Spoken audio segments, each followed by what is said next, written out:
වයි හැන්දෑව නිකයත් එක්ක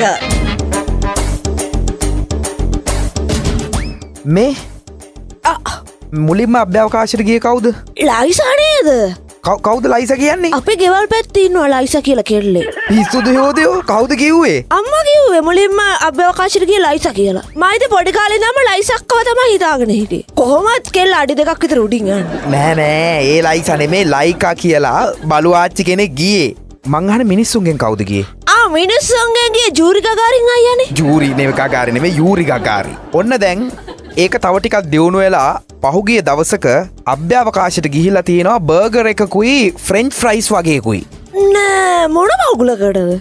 නෑ එංගලන්තේ සල්ලි තියෙන බර්ගර් ෂොප් එකක අයිතිකාර මනුස්සයෙක් පොඩි ප්‍රමෝෂන් එකකටත් එක්ක වායු බැලුන් එකක බර්ගර් එකකුයි ෆ්‍රෙන්ච් ෆ්‍රයිස් ටිකකුයි තියලා වායු බැලුන් එකක් කිව්වේ සංගීත අයියා වෙන්න. වායු බැලුන් එකක් නෙමෙයි යෝතේ වායු බැලුන් එක.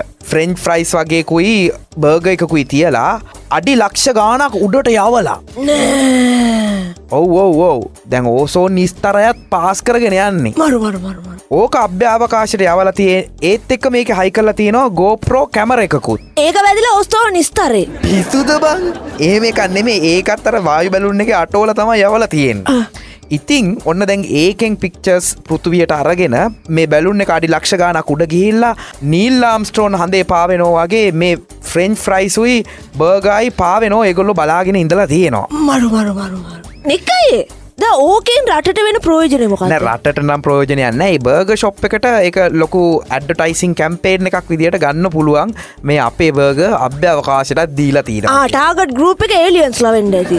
අනේ මේ පණ්ඩිතකම් වැඩ නෑනේ. ඔය කියන දෙයක් කියලා ඔන්න ඕක ඉවරයක් කරලා දානවා. නිකයි ඔයා දන්නවා දවසක් අපි සිංහල අවුරුද්දට කිරිබත් හදුවානේ. මට ඕනලා ඉස්සෙල්ලාම කිරිබත් කෑල්ල අභ්‍යවකාශයට යවන්න. මරු.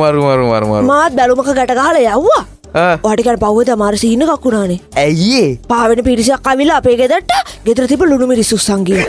නෑ ඒ මොකෝ? දැන් කිරිබත් යවුවා නම් ලුණු මිරිසුත් එවන්න බෑ. ඒකයි. ඔව්නේ. මරු.